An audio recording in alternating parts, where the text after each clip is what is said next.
नाजुक कहते हैं एंड लियारी। बहुत सारे लोग डरते हैं, नाम सुन के ही उनके जहन में जो इमेज आता है वो गैंग वॉर्स का आता है, लोगों के ड्रग अब्यूज़ का आता है, छोटे छोटे घरों का आता है, पसमानदा इलाका है। जब आपने शुरुआत की तो I am sure the image was even worse. किस चीज़ ने आपको हिम्मत दी और कैसे आप राग़िब हुई इस तरह? मुझे लगता है कि जितनी बातें बाहर निकली हुई थी लियारी की, दर हकीकत इतनी हकीकत उसमें नहीं थी जी। कुछ हकीकत ज़रूर थी, लेकिन जब मैं अंदर गई और मैंने कॉमन लोगों से वहाँ मुलाकात की, आखिर बहुत फैमिलीज़ रहती हैं वहाँ। करने वाले जो भी वहाँ एक अनरेस्ट था वो करने वाले चंद लोग हैं, लेकिन जो ज़्यादा मकदार के लोग हैं वो खुश इखलाक और हंसमुख लोग हैं जिन्होंने मुझे हंसना सिखाया। मतलब लिटरली अगर मैं कहूँ, अगर कोई चीज़ मैंने उनसे सीखी है ना, हर हाल में खुश रहना सीखा। और उसके साथ अटैच्ड बहुत चीज़ें हैं, सब्र, शुक्र, सब आता है साथ। बिल्कुल। तो बड़े लाइवली, बहुत ज़िंदा दिल, बहुत खुश अखलाक लोग हैं और बहुत प्यारी फैमिलीज़ हैं। ये ज़रूर है कि चंद लोगों की वजह से वो एरिया बहुत ख़तरनाक हो गया था और वो जो लोग हैं, वो फैमिलीज़ हैं, वो बहुत ज़्यादा कैद हो गए थे वहाँ। ये ट्रू है, जिस वक्त मैं गई थी वहाँ ये इस तरह के हालात थे। बच्चों के लिए और फैमिलीज़ के लिए उनको कोई राह नहीं नज़र आती थी। लोग चाहते थे स्कूल भेजना, हाँ। लेकिन पता नहीं था कि कैसे करें। एक आइलैंड सा बन गया था, यानी लियारी से कोई बाहर नहीं निकलता था ज़्यादा, और लियारी में अंदर तो कोई बाहर से मुश्किल ही जाता था। इसीलिए मेरे लिए जो सबसे पहले जो एम था वो ब्रिज बनाना था, ताकि कुछ लोग बाहर से यहाँ अंदर आएँ, यहाँ से बच्चे बाहर निकलें और ये ब्रिज कनेक्शन बने। उस कनेक्शन के लिए ऑब्वियसली जो व्हीकल उठाया वो तालीम का उठाया। अच्छा, आज हम देखते हैं कि वहाँ पे स्पोर्ट्स यानी लियारी में फ़ुटबॉल बहुत मशहूर है। इसके अलावा अगर बात की जाए आर्ट्स के ज़रिए, पढ़ाई के ज़रिए, मुझे बहुत अच्छी लगी थी चंद साल पहले किरण फाउंडेशन की एक वीडियो, जिसमें एक बच्ची ने बाकायदा, यानी आप एक, हमारे भी तो स्टीरियोटाइप्स है ना, हम समझते हैं कि ठीक है वहाँ पे फलाही स्कूल होगा, बच्चे रवां और रवानी से अंग्रेज़ी नहीं बोल रहे होंगे, लेकिन इस बच्ची ने बड़ी रवानी से अंग्रेज़ी में ये कहा कि मैं ख्वाब देखती हूँ कि मैं पाकिस्तान की अगली वज़ीर आज़म बनूँगी। It has always stayed with me. Khwaja साहब, मुझे बताएं कि जब हम हमारे लो इनकम ब्रैकेट्स की बात करते हैं या अंडर सर्व्ड लोगों की बात करते हैं, इंसाफ की रसाई उन तक क्यों नहीं हो पा रही? बस अवेयरनेस नहीं है और रिसोर्स। इंसाफ हमारे मुल्क में इतना महंगा है कि नतीजा ये है कि लोग हासिल नहीं कर सकते, बड़ा मुश्किल है। अब मुझे बताएं, जैसे लियारी जैसे इलाके में जब गैंग वॉर्स होती हैं, तशद्दुद हो, ज़्यादती हो, किसी की मौत वाक़ई हो जाए, तो बिल्कुल बेयारो मददगार हो जाते हैं लोग, क्योंकि वो जिसके पास एक कलाशनकोफ है वो रूल करता है, और उसमें जो इनके बदमाश थे पुराने, उन्होंने अपने अपने इलाके बांटे हुए थे कि जी ये रहमान डकैत का इलाका है, ये दादल शेरू का इलाका है, नाम थे इनके बड़े बड़े नाम, और ये वो हाजी लालू का इलाका है, तो वो उधर कोई दूसरा आदमी जा नहीं सकता, जाएगा तो यहाँ तक कि पुलिस वाले ड्यूटी देने नहीं जा सकते। उस्ताद बाबू होता था, इकबाल बाबू, उसका इलाका था वो, तो वो कहता था कि पुलिस वाला मेरी मर्ज़ी से यहाँ के ड्यूटी करेगा। तो कैसे अपलिफ्ट कर सकते हैं? आपकी भी तो एक इंसाइट होगी जब हम इंसाफ की फराहमी या वहाँ पे पुलिसिंग लेके आएँ। आपा ने बताया कि वहाँ अच्छे लोग भी रहते हैं, मगर ये चंद लोग छाए हुए हैं। अच्छे लोगों में मैं बताऊं, हमारे साबिक chief justice of Pakistan Syed Sajjad Ali Shah साहब, वो लियारी से आए थे, पढ़ा भी वहीं थे, रहते भी वहीं थे, घर भी वहीं था। उनके वालिद साहब जो थे रोशन अली शाह साहब, वो हमारे हाई कोर्ट में ये जो छोटे एम्प्लॉइज़ होते हैं वहाँ से करते हुए क्लर्क से शुरू करके वो शायद डिप्टी रजिस्ट्रार या असिस्टेंट रजिस्ट्रार के ओहदे तक पहुँचे। उनके फिर उनका बेटा तालीम दी, और ये जो बच्ची कहती है ना कि मैं वज़ीर आज़म बनूंगी, तो सजाद अली शाह साहब ने एक दफ़ा अपनी गुफ्तगू में बताया था कि वो जब छोटे थे तो अपने वालिद का दफ्तर था हाई कोर्ट में, वहाँ आए तो उनके वालिद साहब जो थे वो उसको लेके, चीफ जस्टिस था अंग्रेज़, उसके कमरे में गए मिलाने के लिए कि ये मेरा बेटा है। वो बड़ी खुशी से वो मिले, तो अंग्रेज़ चीफ जस्टिस से उसको पूछा कि जज बनोगे? तो उन्होंने कहा हाँ बनूंगा। तो बस तुम जज बनोगे। तो वो उस बच्चे के दिमाग में था, और वो बंदा पढ़ा और ख़ुद सेल्फ मेड थे। पहले वो हाई कोर्ट में ट्रांसलेटर अपॉइंट हुए, वहाँ से ट्रांसलेशन करते हुए इंटर किया, इंटर के बाद चले गए बार एट लॉ करने, बैरिस्ट्री करके आए, फिर डायरेक्ट सेशन जज लगे, वहाँ से हाई कोर्ट के जज बने। ये हैं हमारे असल कम्युनिटी हीरोज़, जिन्होंने एक तो नंबर 1 हिम्मत की होती है, और दूसरा ये कि उनको भी ऐसे मौके मिलते हैं। बचपन में जो आपकी सीख आपको मिल जाए, जो आपकी शख्सियत साजी हो जाए, वो आपके लिए पॉसिबल बना देती है कि आप किसी भी अपने ख्वाब को हकीकत बना सकें। एक दफ़ा फिर मैं यहाँ पे अपील करूँगी तमाम लोगों से कि ये महीना बरकतें समेटने का है, तो आप आगे बढ़कर किरण फाउंडेशन की चाहिए, इस सफ़र में उनका साथ ज़रूर दें, उनको आप मुख्तलिफ़ तरीक़ों से सपोर्ट कर सकते हैं। डिटेल्स आपकी स्क्रीन पर हैं। अच्छा जी, अब हम ज़रा ये भी बात करते हैं कि जो लो इनकम ब्रैकेट्स होते हैं जहाँ पे हाई डेंसिटी एरियाज़ हैं, ख़ास तौर पे सादिया जो अगर लियारी के आप इलाके में देखें, कम जगह में ज़्यादा मकीर रहते हैं, यहाँ पे वायरल इन्फेक्शंस, मुख्तलिफ और बीमारियाँ फैलने के खतरे होते हैं, और ख़ास तौर पे रमज़ान के महीने में जब आपकी इम्यूनिटी लो है, क्या करना चाहिए वायरल से बचने के लिए? इम्यूनिटी को बूस्ट अप करें। अब वो कैसे कर सकते हैं? आप अपनी हैंड हाइजीन का ख्याल रखें, साफ़ पानी, विच इज़ वेरी इंपॉर्टेंट। बड़ी बेसिक सी चीज़ें होती हैं कि अगर आप एक सिंपल पानी के साथ हाथ धोएं साबुन से, तो आप बहुत सारी बीमारियों से बच सकते हैं। इसमें पेट की बीमारी, सांस की बीमारी, खून की बीमारियाँ, तो यहीं से अगर स्टार्ट लें तो आप वायरल, बैक्टीरियल एंड फंगल, इन सब बीमारियों से अच्छा, मुझे ये बताएं कि हमारा जो माहौल है, and I have always fail to understand it, हम अगर कराची में बसते हैं, हम बाहर जाके स्ट्रीट फूड खाते हैं, हमें कुछ नहीं होता। हमारे जो बेचारे रिश्तेदार बाहर से आते हैं, वो अमेरिका से आए, लंदन आए, वो 2 दावतों के बाद बेचारी विकेट गिर जाती है कि जी अब तो हमारी तबीयत ख़राब हो गई है। इम्यूनिटी, हमारे अंदर इतनी इम्यूनिटी है कि हम सरवाइव कर जाते हैं। जो बाहर से आते हैं, अच्छा उसमें मैं ये कहूँगी कि इम्यूनिटी बूस्ट अप करने का भी एक तरीका होता है। मतलब ये नहीं कि अब आप हर वक्त बाहर का ही खा रहे हैं, आपको नेचुरली भी अच्छा, असल में बचपन से हमारे माँ बाप ने हमें इतना अच्छा खिलाया होता है कि हमारे बैकअप में वो इम्यूनिटी होती है। सही, एक ये बहुत बड़ा फैक्टर है। और फिर जो आपकी डेयरी डाइट होती है, that plays a very important. अच्छा जी, आजकल क्योंकि जी पानी भी बाहर से लाते हैं बेचारे, देखिए ये तो कराची का एक बहुत बड़ा मसला है और उससे उनको डायरिया हो जाता है। Oh yes, you are absolutely right कि अगर आप वैसे कराची की बात करें, टैप वाटर तो बिल्कुल भी ड्रिंकेबल नहीं है, बल्कि कई दफ़ा लोगों को हमारे यहाँ सैम्पल्स और इस तरह की रिपोर्ट्स आप अक्सर देखते हैं कि ड्रिंकिंग बॉटल्ड वाटर के सैम्पल्स को टेस्ट किया गया और वो भी पीने के लिए मौजूद नहीं है। तो भाई कहाँ कहाँ किस किस इशू पे बात करें। लेकिन अभी जो मैंने बात डिस्कस करनी है कि पहले अशरे में हम देख रहे हैं कि बहुत सारी दावतें हो रही हैं, इफ्तार पार्टीज़ हो रही हैं, रेस्टोरेंट में भी बुफेज़ लगे हुए हैं, और उस पर तो ऐसा लगता है रोज़े भी फ़र्ज़ हैं और पकौड़े भी फ़र्ज़ हैं। हकीम साहब क्या कहेंगे उसके बाद जो लोगों के डाइजेस्टिव सिस्टम का हाल होता है, वो आपसे कुछ टिप्स चाहते हैं? देखिए, मैं सबसे पहले तो आपा की बात पे जाऊंगा कि जिस तरीके के हालात में इन्होंने काम शुरू किया अपना, तो ज़ाहिरी बात है वहाँ पे आबादी, जगह कम है, आबादी ज़्यादा है, और वहाँ पे हर एक का मिजाज भी अलग है जी। और किसी को अगर हेपेटाइटिस है और वो किसी भी हेयर ड्रेसर के पास जाता है, वही एक ही ब्लेड सबके ऊपर इस्तेमाल होता है जो कि दूसरों को भी लपेट में ले लेता है जी। और अक्सर आपने देखा होगा शेव करने के बाद लोग थ्रेडिंग मशीन लगाते हैं। अब चलो ब्लेड तो आपने चेंज कर दिया, लेकिन उस थ्रेडिंग मशीन का ब्लेड चेंज नहीं होता, वो सबको लग रहा है, उसमें HIV भी फैल रहा है, उसमें आपको हेपेटाइटिस भी फैल रहा है, और तीसरी चीज़ जो फ्लूजन है उससे इम्यूनिटी जो उनकी बूस्ट नहीं हो पा रही है, कम होती जा रही है, तो अंजीर का इस्तेमाल करें आप। ओह वंडरफुल, अंजीर और खजूर भी? जी हाँ बिल्कुल, खजूर भी। अंजीर के 4 टुकड़े कर लें, 4 पीस ले लें, उसके 4 टुकड़े कर लें, 1 गिलास पानी में डिप कर दें रात को, और सुबह के टाइम वो अंजीर खा लें, उसका बचा हुआ पानी पी लें। एक तो मैदे के निज़ाम के लिए भी बहुत बेहतर रहेगा, एसिडिटी को भी कम करेगी, वो कंट्रोल करेगी, जो कि जिगर की तेज़ाबियत होती है, एक मैदे की तेज़ाबियत होती है, एक जिगर की होती है, ये उसको भी कम करेगी, और इंशाल्लाह ये है कि आप एक्टिव रहेंगे पूरा दिन। और अक्सर लोग जब वीज़ा लेने जाते हैं ना, उनका एसिडिटी बढ़ा हुआ होता है, तो उसको वापस कर देते हैं कि यार आप पहले अपना जिगर का इलाज करवाइए। तो ज़ाहिरी बात है आप इलाज तो करवाइए, साथ में ये अंजीर का आप ये अमल कीजिए, रात को भिगो के सुबह पिएं, सिर्फ 1 महीना पी लें, 1 महीने बाद आप अपना टेस्ट करवा लें। परफेक्ट, यानी ये आपके लिए ज़बरदस्त नेचुरल रेमेडीज़ हैं अगर आप अपनी इम्यूनिटी को बढ़ाना चाहते हैं। हकीम साहब, अगर आप डाइजेस्टिव सिस्टम जो हम ओवरलोडिंग कर रहे हैं माशाल्लाह इफ्तार के वक्त, उसके लिए भी कोई हैक बताएं या टिप दें? इसमें बाज़ लोगों का पेट अफारा हो जाता है, फूल जाता है, गैसेस बहुत होती है, मुंह का जायका चेंज होता है, बाज़ लोगों के डिकारें खट्टी मीठी शुरू हो जाती हैं, तो उसको ठीक करने के लिए आपने लेना है पुदीना देसी। पुदीना देसी पंसार से मिलेगा, सूखा हुआ 50 ग्राम ले लें, अनारदाना 50 ग्राम, सौंफ 50 ग्राम, इनको मिलाकर बारीक पाउडर बना लें।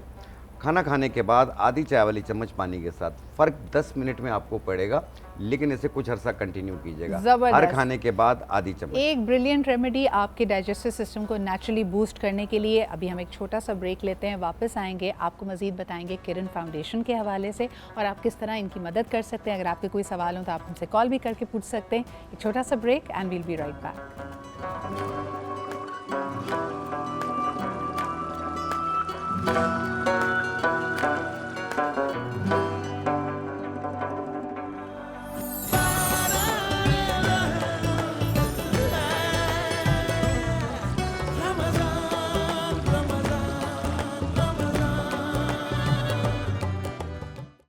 जज़ाकल्लाह। हमारे साथ मौजूद है असद अयूब। खूबसूरत नातिया कलाम आपने पेश किया। कैसे हैं?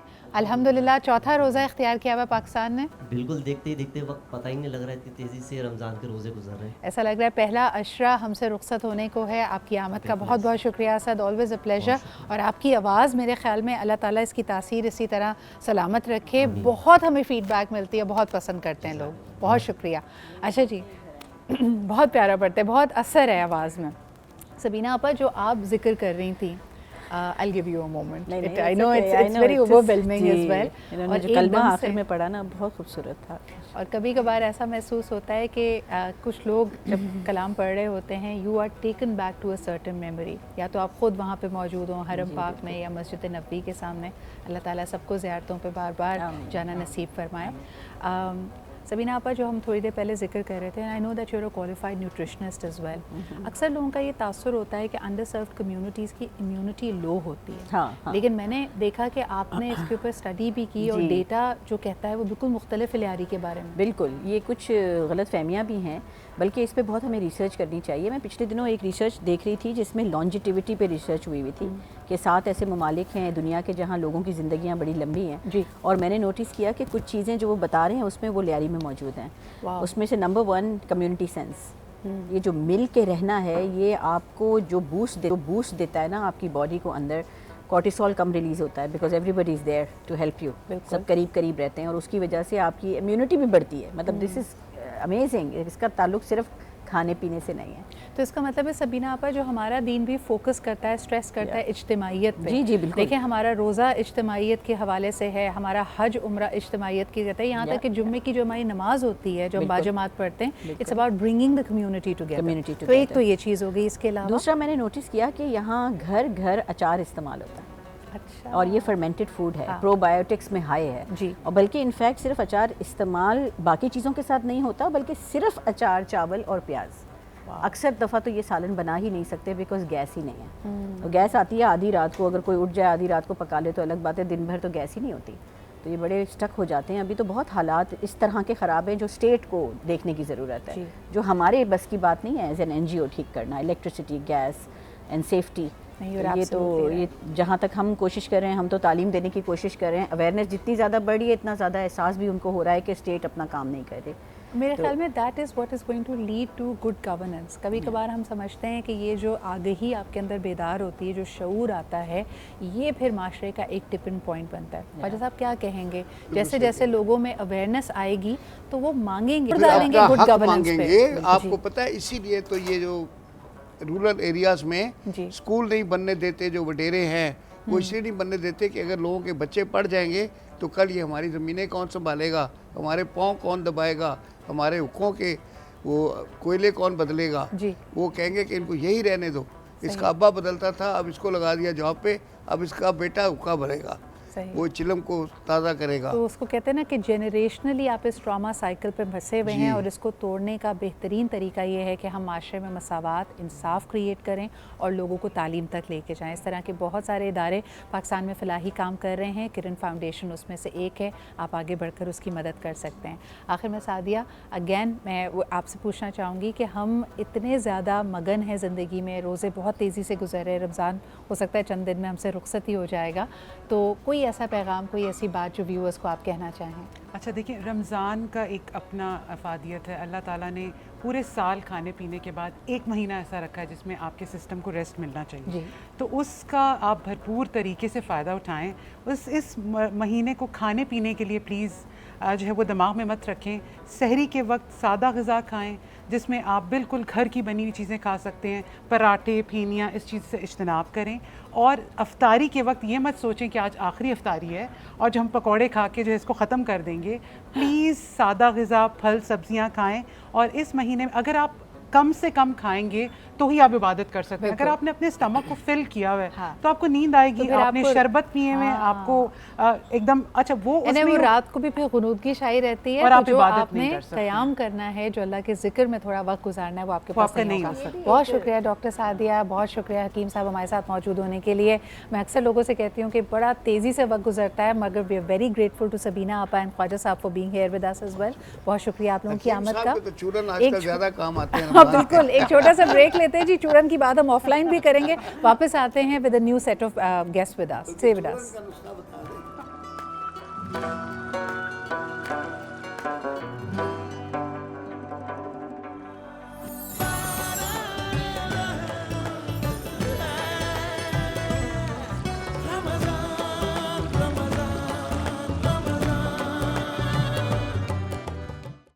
Welcome back after the break. आप देख रहे हैं Baran Rehmat and let's move to the kitchen, जहाँ पे तैयार हो चुकी है हमारी corn and potato relish.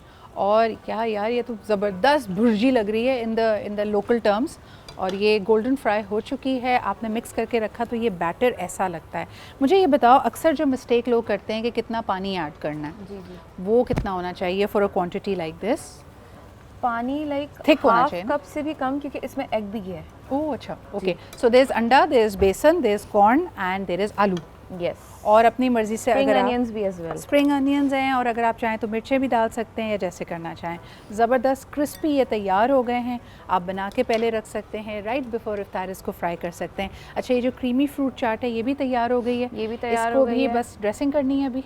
Dressing करनी है, इसमें हम डालेंगे फुल क्रीम मिल्क। हमारा ऑल पर्स का जो है हाइजीनिक वे में बिल्कुल तैयार होता है।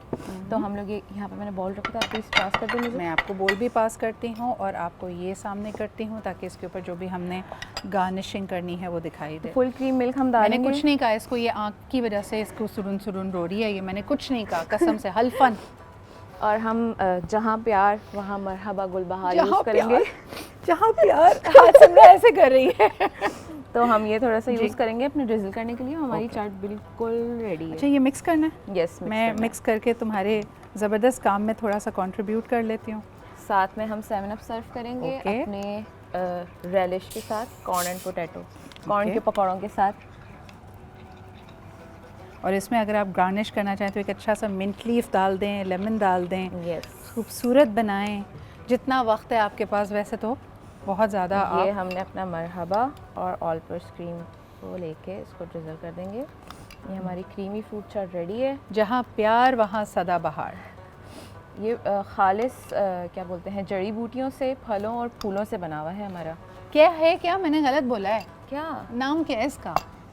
मरहबा गुलबहार। मरहबा गुलबहार, मैं देखा सदाबहार बोल दिया। गुलबहार, गुलबहार है ये। अच्छा जी, हमारी चाट रेडी है, बिल्कुल। कॉर्न के पकौड़े भी रेडी हैं। ठीक है, साथ में हमने 7 अप। ज़बरदस्त। आज देखो हमने ना इतनी जल्दी से काम कर लिया, हम कितनी सुघड़ लड़कियां यहाँ पे मौजूद हैं। हमने ये तैयारी कर ली है और एक और सुघड़ और बहुत प्यारी सी लड़की हमारे साथ मौजूद है, दुआ आदिल। अस्सलाम वालेकुम दुआ, कैसी हैं आप? वालेकुम सलाम, अल्हम्दुलिल्लाह, आपकी दुआ। अच्छा, बहुत हम एक तो अच्छा लगा कि आप यहाँ पे मौजूद हैं, बहुत प्यारी आवाज़ है। आपसे भी एक कलाम की दरख्वास्त करूँगी और उसके साथ ही प्रोग्राम को आगे बढ़ाते हैं।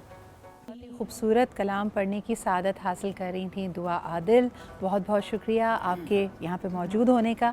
अब जल्दी से आपका तारुफ़ कराती हूँ हमारे नए मेहमानों से।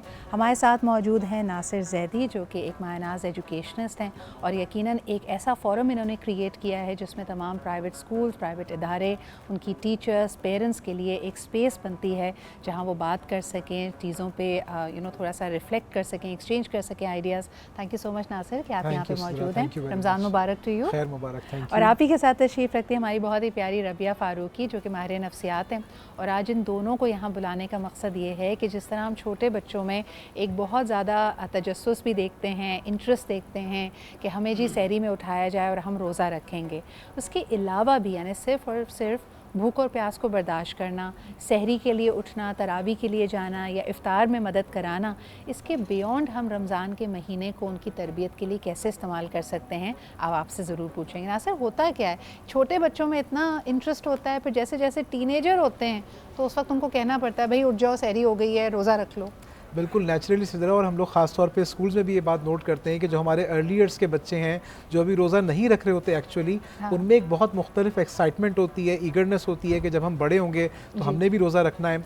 और फिर ये कि जो बड़े बच्चे हैं जब वो उनके बिहेवियर के अंदर एक नोटिसेबल डिफरेंस देखते हैं तो उनको ये लगता है कि रोज़ा रख के हम शायद शरारतें भी कम करते हैं और एक स्ट्रक्चर्ड फ्रीडम का जो कॉन्सेप्ट है वो उनको फिज़िकली देखने का उसका मौका मिलता है। अच्छा, जैसे जैसे हम देखते हैं ना कि आपका एकेडमिक कैलेंडर और आपके जो रमज़ान के आने का वक्त है उसमें तब्दीली आ रही है। इस वक्त बहुत सारे स्टूडेंट्स ऐसे होंगे रबिया जिनको पढ़ाई के लिए तैयारी करनी है और वो कह रहे हैं कि भाई अब इम्तिहान भी हैं और रमज़ान भी हैं, तो कैसे तैयारी कर पाएँ, और बेस्ट टाइम अगर आपसे पूछा जाए कि अटेंशन फोकस हमारे पास कब होती है?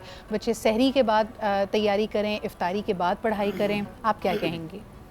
देखिए बेस्ट टाइम और फोकस जो है वैसे वो जो नेचर ने जो बनाया है वो सुबह का वक्त है। सही। कि सहरी के बाद हम लोगों का रूटीन बना होता है, हम लोग ज़्यादातर सो जाते हैं। आप सोए नहीं, आप रात के टाइम में नींद पूरी करें। हमारा रूटीन ऐसे बनता है रमज़ान में कि जी सहरी तक जाग रहे हैं और सहरी करके फिर सो रहे हैं। ये रूटीन जो है आपकी फ़िज़िकल हेल्थ के लिए, मेंटल हेल्थ के लिए गलत है। आप रात में सोएं, सहरी के टाइम पे फिर आप उठ जाएं, उसके बाद आप तैयारी करें। आप खुद नोटिस करेंगे आपने सहरी अच्छी तरह की है, आपका माइंड उस वक्त ज़्यादा एक्टिव होगा, ज़्यादा अलर्ट होगा, आप चीज़ों को ज़्यादा अच्छी तरह से समझेंगे, ज़्यादा एब्जॉर्ब करेंगे। बिल्कुल सही। तो अगर पेरेंट्स को आप क्या एडवाइस देंगी कि बच्चों को तो मेरे ख्याल में सहरी और इफ्तार, जहाँ हम कहते हैं ना कि खाने की और बाकी चीज़ें पड़ी होती हैं, वहाँ डांट भी खाने को मिल रही होती है कि पढ़ाई कर लो, क्यों नहीं तुम फोकस कर रहे हो? तो पेरेंट्स को आपका मशवरा क्या होगा?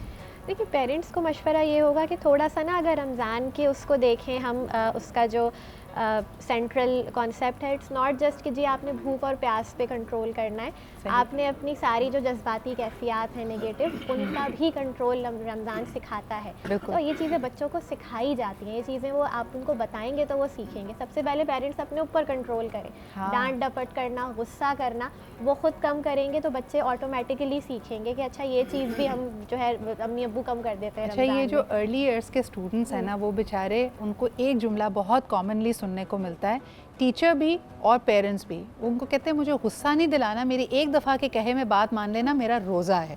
नासिर, इस पे आपका कमेंट चाहूँगी। बिल्कुल, दैट्स अ बिटर ट्रुथ, और ऐसा बिल्कुल हो जाता है कि ये असातिज़ा भी कह रहे होते हैं क्लासरूम में कि बेटा मेरा रोज़ा है और मुझसे तुम ऐसी बात कहलवा दोगे। तो बहरहाल ऐसा होता है, बट अगर हम एक होलिस्टिकली देखें सिदरा, तो रमज़ान एक बहुत बड़ा मौका है।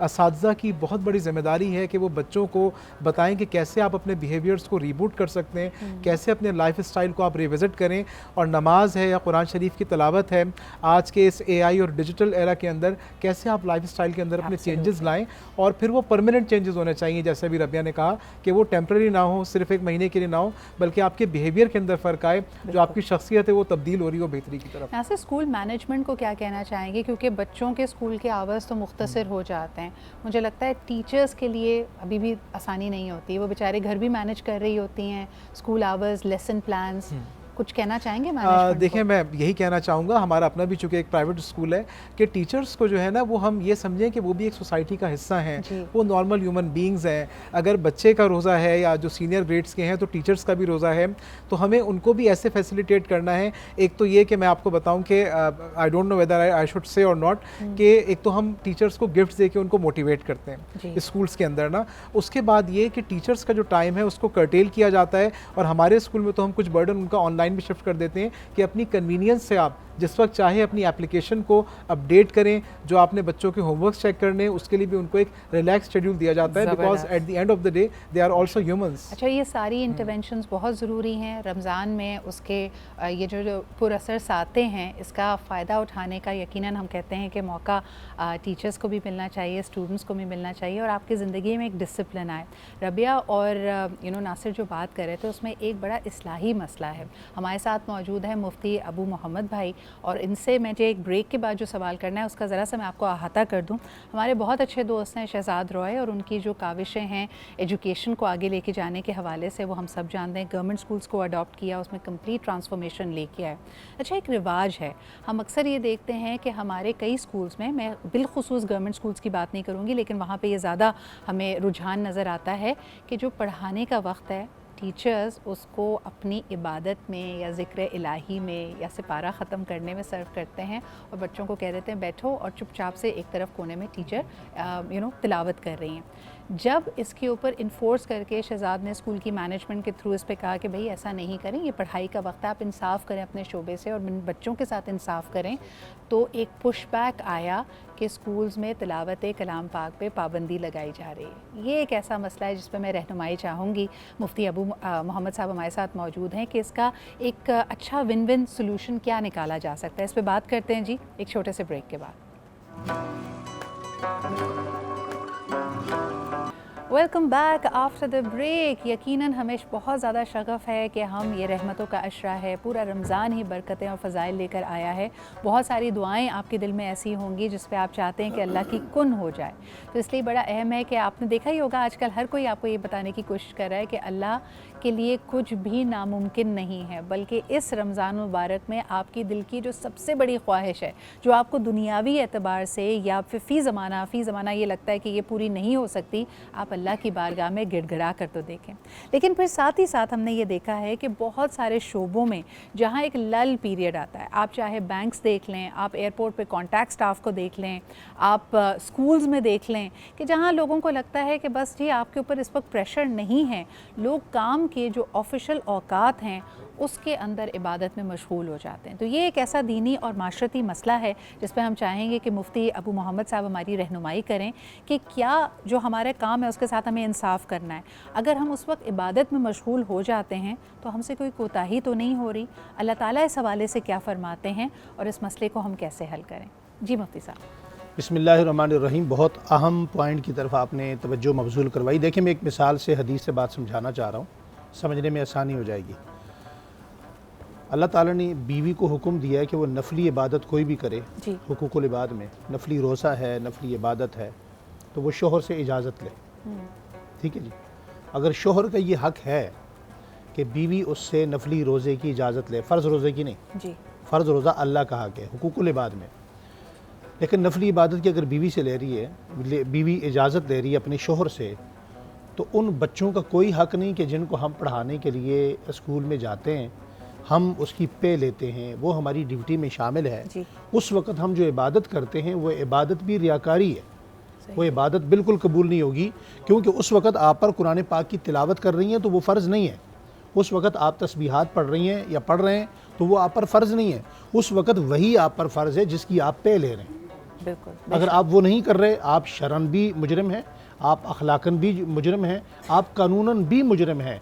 और हमारे यहाँ मैं इस पर एक बात ज़रूरी समझता हूँ, आपके इजाज़त से, आपके चैनल के तवज्जुह से, कि हमारे यहाँ फिर मजहबी कार्ड शुरू हो जाता है। अगर किसी को मना किया जाए, मजहबी कार्ड इस्तेमाल किया जाता है, किसी को मना किया जाए कि जनाब आपका ये वक़्त बच्चों को पढ़ाने का है, बच्चों को देने का है, इस वक्त की आपको इदारा पे कर रहा है, आप तिलावत कर रही हैं बाद में कर लीजिएगा, आपने नवाफिल पढ़ने बाद में कर लीजिएगा। हाँ, कोई फ़र्ज़ काम से आपको रोकता है फिर तो आप बात करें।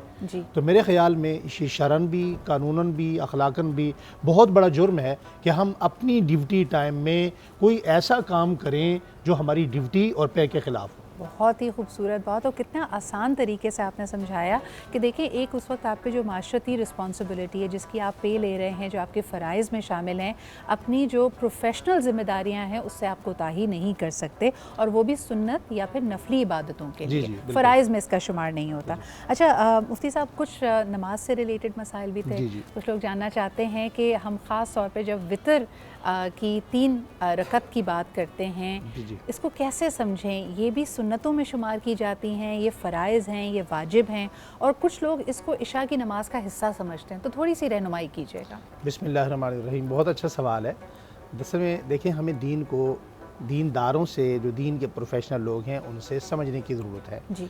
जो वितर की नमाज है ये फ़र्ज़ के करीब है, फ़र्ज़ के करीब उसे अरबी ज़ुबान में या लुग़त की ज़ुबान में उसे वाजिब कहते हैं, यानी ये किसी सूरत में आपने तर्क नहीं करनी, छोड़नी नहीं है।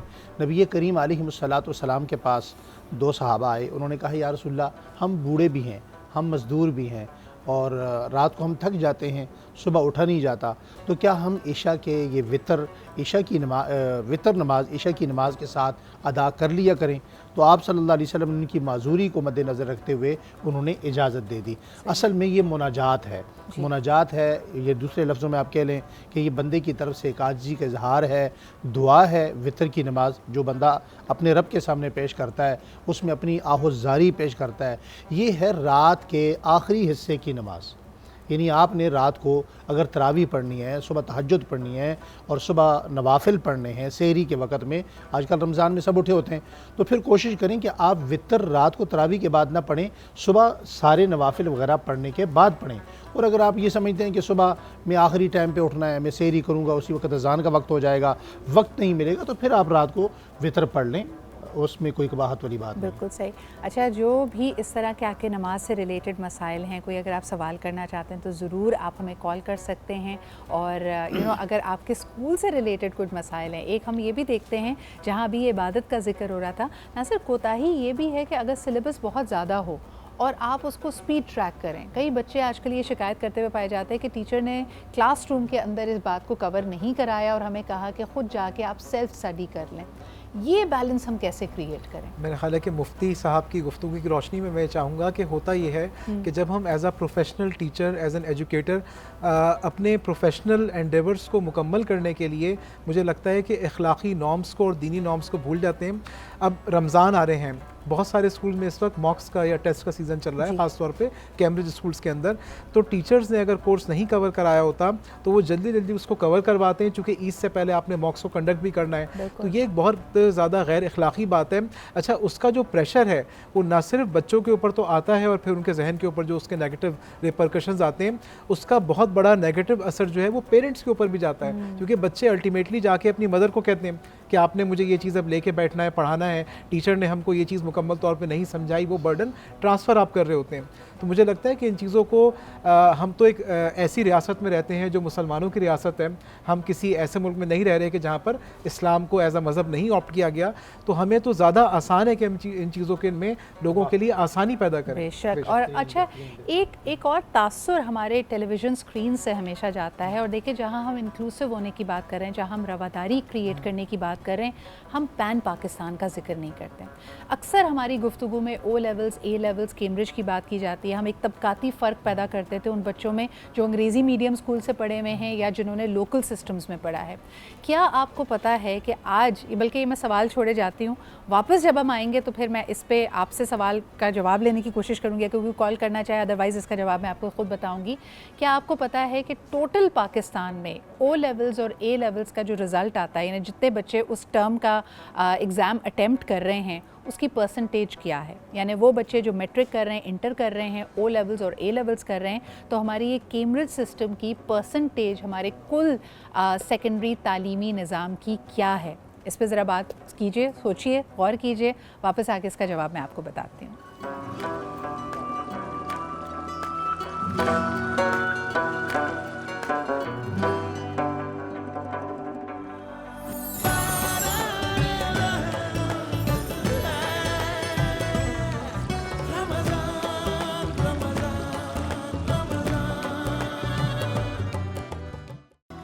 Welcome back after the break. आप देख रहे हैं बाराने रहमत। हम कुछ अहम मसाइल के ऊपर गुफ्तगू कर रहे हैं। अगर आपका भी कोई सवाल हो तो आप ज़रूर हमें बताइएगा। इसके अलावा आपको बताते चलें कि मरहबा शरबत गुलबहार की तरफ से आपके, हमारे तमाम देखने वालों को, यानी बाराने रहमत के देखने वालों के लिए इस बाइक को जीतने का सुनहरी मौका है। लेकिन उसके लिए आपको क्या करना है, इसकी तमाम तर डिटेल्स मैं आपको कल बताऊँगी। थोड़ी सी मिस्ट्री रहने देनी चाहिए, लेकिन आई वॉन्टेड टू एक्नॉलेज कि मरहबा शरबत गुलबहार की तरफ से ये बाइक्स हमारे पास मौजूद हैं। अगर आप जानना चाहते हैं, अपनी जहानत को आजमाना चाहते हैं कि ये बाइक आप कैसे ले सकते हैं, तो कल आपको प्रोग्राम देखना पड़ेगा। आज जब हम प्रोग्राम को आगे बढ़ाते हैं, हमारे साथ अब मेहमानों में शामिल गुफ्तगू हुए हैं अल्लामा हुसैन मसूदी भाई। बहुत बहुत शुक्रिया आपकी आमद का। मसूदी भाई, अब हमेशा ही जिक्र करते हैं कि बच्चों को आने वाले दौर के लिए तैयार करना चाहिए, और उसके लिए आप फेजेस भी बताते हैं जो हज़रत इमाम अली ने जिस तरह बताया कि बच्चों को लेके चलना। मैं चाहूँगी कि मुख्तसरन अगर हमारे देखने वालों को बताएं, क्योंकि अभी तक की हमारी गुफ्तगू का अहाता भी यही है कि मॉडर्न एजुकेशन और घर में हम रमज़ान मुबारक के महीने को किस तरह इस्तेमाल कर सकते हैं बच्चों की तरबियत देने में। बिस्मिल्लाहिर्रहमानिर्रहीम। देखिए, बात तो बहुत वाज़ेह सी है कि हमेशा मुस्तक़बिल पर निगाह होनी चाहिए और माज़ी से सबक सीखना चाहिए। तो माज़ी इंसान के लिए इसलिए होता है, कुरान मजीद में भी जितने वाक़यात को नक़ल किया गया है वो सब एक इबरत के लिए नक़ल किया गया, ताकि उससे अगले ज़माने की तैयारी की जाए। मौला अली का एक कौल बच्चों की तरबियत के हवाले से, जिसकी तरफ आपने इशारा किया, वो यही फरमाते हैं कि अपने बच्चों की आइंदा ज़माने के लिहाज से तरबियत करो।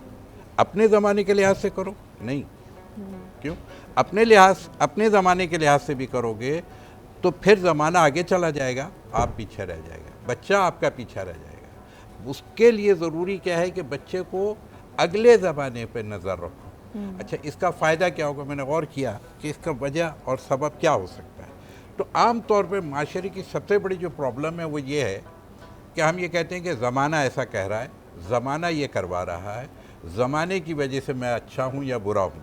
ठीक है, जैसे कि बहुत सारे ममालिक को भी देख लें, एक आदमी यहाँ रहता है, वो ड्राइविंग सही नहीं करता है, और यहाँ से दुबई जाता है, वही आदमी ड्राइविंग सही करने लग जाता है। सही। ये क्या है? यानी ज़माना, वहाँ का ज़माना यह है कि कानून का निफाज है, यहाँ का ज़माना यह है कि कानून ही नहीं है, लिहाजा यहाँ जिसको चाहा आपने रोन दिया, और वहाँ जा कर के आप बहुत महज़ब हो जाते हैं। ये आम माशरे में भी है, वादे के हवाले से, सच्चाई के हवाले से, नापतोल के हवाले से, ये कल्चरल एक मसाला अपनी जगह मौजूद रहता है। अच्छा, तो ज़माना हमें मजबूर करता है या हम ज़माने को लेके चलने वाले हैं? जब तक ये मसला नहीं हल करेंगे, हम ये कह रहे हैं कि हम अच्छे हैं या बुरे हैं ज़माने की वजह से, नहीं, ज़माने को अच्छा और बुरा करना तुम्हारी जिम्मेदारी है। मगर मसूदी भाई फिर इसमें थोड़ी सी रहनुमाई और कीजिए। इसमें वो जुमला मैं मुकम्मल कर दूं बस, फिर इंशाल्लाह उसको वज़ाहत कर देंगे। अब हज़रत अली ने जो फरमाया, तो तुम्हारा बच्चा एहसास कमतरी का शिकार नहीं होगा। एक माशरे की सबसे बड़ी ख़राबी ये है कि हम एहसास कमतरी का शिकार हैं।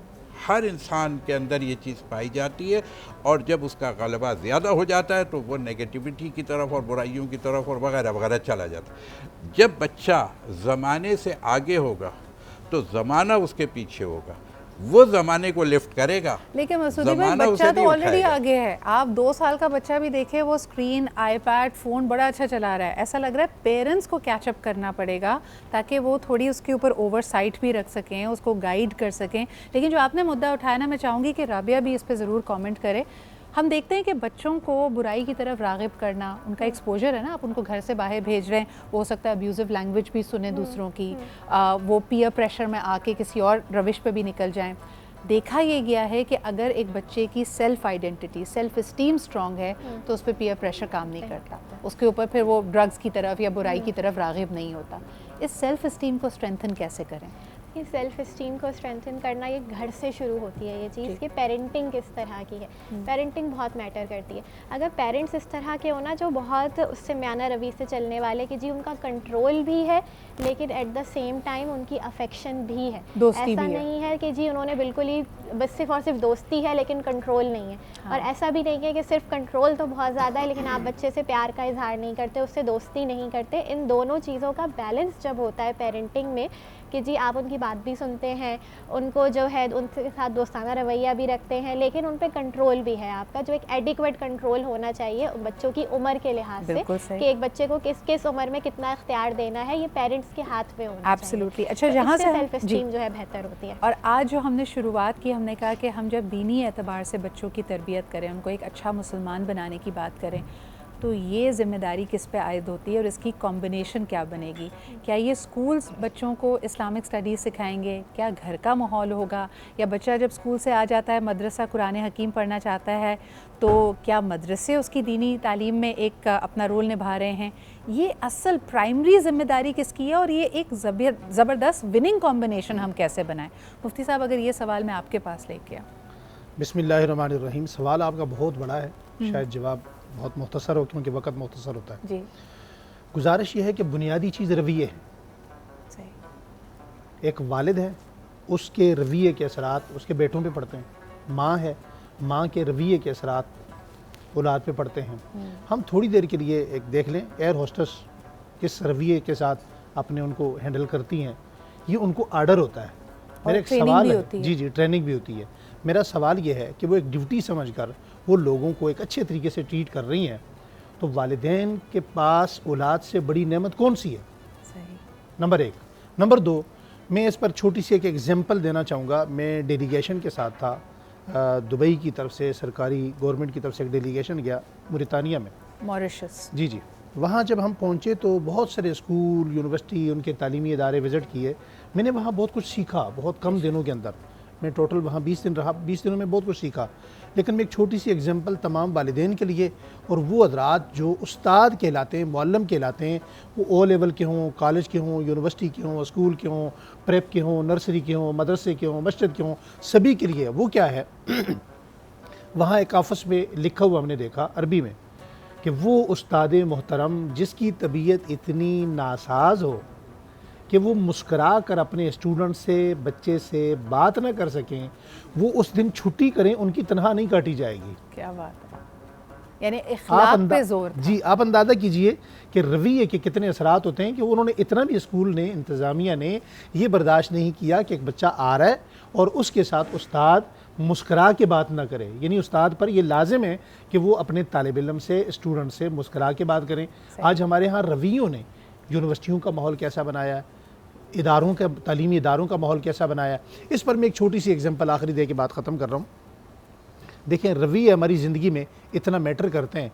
मैं एक ट्रेनिंग में गया, मुझे कहा जी असातिज़ा की ट्रेनिंग है, बड़ी अच्छी ठंडी जगह उन्होंने काराम में इंतज़ाम किया हुआ था, बड़ी तादाद में असातिज़ा मौजूद थे। मैंने कहा जी, मुख्तसर वक्त था तो मैंने एक मिसाल उनके सामने रखी। मैंने कहा जी, आपने बहुत सारे असातिज़ा से पढ़ा होगा, आपने नूरानी कायदा भी पढ़ा है, नादरा भी पढ़ा है, अगर आप हाफिज़ आलिम हैं तो वहाँ भी आपके बेशुमार असातिज़ा होंगे, आप मैट्रिक तक गए हैं तो बेशुमार असातिज़ा होंगे, ट्यूशन पढ़ाने वाले भी होंगे, कॉलेज यूनिवर्सिटी के भी 50-100 उस्ताद तकरीबन हर बंदे की ज़िंदगी में होते हैं। मैंने कहा जी, आप 3 असातिज़ा अपने दिल में ऐसे तसव्वुर करें जिनकी ज़िंदगी से आप जिच हुए, आप माइंडली तौर पे आपकी मेमोरी डेवलप नहीं हो सकी, आप पीछे रह गए और उन असातिज़ा को आप बर्दाश्त नहीं करना चाहते। मैंने कहा तसव्वुर कर लिया, उन्होंने कहा समझ लिया। मैंने कहा हर बंदे ने अपने अपने जहन में 3 उस्ताद निकाल लें। फिर मैंने कहा जी, अब वो 3 उस्ताद निकाल लें आप जो आपकी ज़िंदगी में बहुत अहम हैं, बहुत अच्छे हैं, जिनसे आपको कुछ दिया, सीखने का मौका मिला। मैंने कहा कितने हो गए? कहने लगे जी 6। मैंने कहा अब ये बताएं कि आप इनमें से कौन से 3 बनना चाहते हैं, कौन से 3 उस्ताद बनना चाहेंगे? हम ये तो देखते हैं कि फ़लाँ का रवैया मेरे साथ ठीक नहीं था।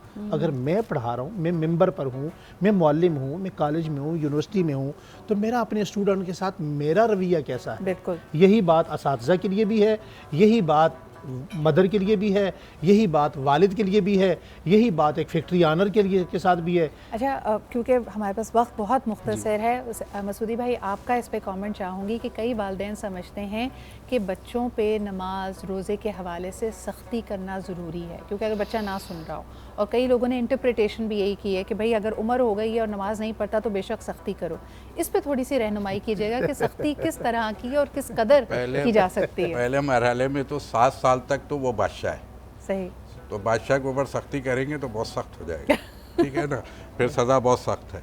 उसके बाद है गुलाम, सही, 7 साल बच्चे की तरबियत के, ये मौला अली का ये भी एक कौल है कि बच्चों के 3 हिस्से में 7 साल की उम्र बादशाहत की है, जो वो कह रहा है, जैसे वो कह रहा है उसको करीब करो, वही जिस बात की तरफ अभी इशारा हो रहा था, उसको इतना मानूस कर लो अपने आप से कि फिर वो तुम्हारे अलावा कुछ और नहीं देखे, कहीं और नहीं तवज्जो करे। 7 साल उसकी तरबियत के और 7 साल वो तुम्हारा वज़ीर है, यानी अब उसको ट्रेनिंग करोगे तुमने और उसके बाद तो फिर आज़ाद है, फिर वो होगा और उसकी दुनिया होगी, आप किनारे में होंगे, होगी, आप उसकी हकमियत में चले जाएंगे। इसमें बस वालिदैन हो या मैं हूँ या माशरा हो या असातिज़ा हूँ, जिसकी भी बात अभी की जा रही थी, बस एक जुमले में मैं बात को समेट दूँ कि हम लोग कोशिश कर रहे हैं अच्छा मुसलमान बनाने की, जी नहीं, अच्छा इंसान बनाए, अच्छा इंसान बनाने की कोशिश कीजिए।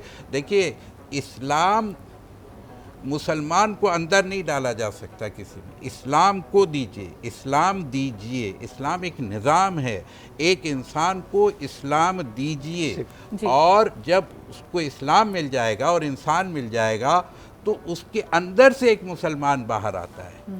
ये हम उल्टा निज़ाम उल्टा कर दिया। अच्छा, वक्त हमारे पास बिल्कुल खत्म हो चुका है, लेकिन ये मेरे ख्याल में आपने बड़ा अच्छा मौजू दे दिया जिसको हम कल कंटिन्यू करेंगे। मेरे ख्याल में हम सब की जो तशरीह है, क्योंकि अल्हम्दुलिल्लाह सब मुसलमान है और इस्लाम सिर्फ एक मज़हब नहीं बल्कि मुकम्मल ज़ाब्ता हयात और एक दीन है, तो हमारे अच्छे इंसान की डेफिनेशन भी अच्छा मुसलमान ही है, जो यानी मोमिन भी हो, जो अल्लाह ताला के साथ किसी को शरीक ना ठहराए, जो हुजूर अकरम सल्लल्लाहु अलैहि वसल्लम की शरीयत का पाबंद भी हो। तो इंशाअल्लाह ताला ज़िंदगी और सेहत रही तो कल आपसे दोबारा मुलाकात होगी। तमाम मेहमानों का शुक्रिया, नासिर आपका, रबिया आपका, मुफ्ती अबू मोहम्मद साहब हमारे साथ मौजूद है, अल्लामा हुसैन मसूदी साहब हमारे साथ मौजूद है, दुआ आदिल, और हमारी प्यारी सी शेफ़ सिमरा, जिनकी प्लेटिंग भी हो चुकी है। ज़बरदस्त उन्होंने क्रीमी फ्रूट चाट बनाई है और इसके अलावा पोटैटो एंड कॉर्न रेलिश भी बनाई है। So thank you very much for that.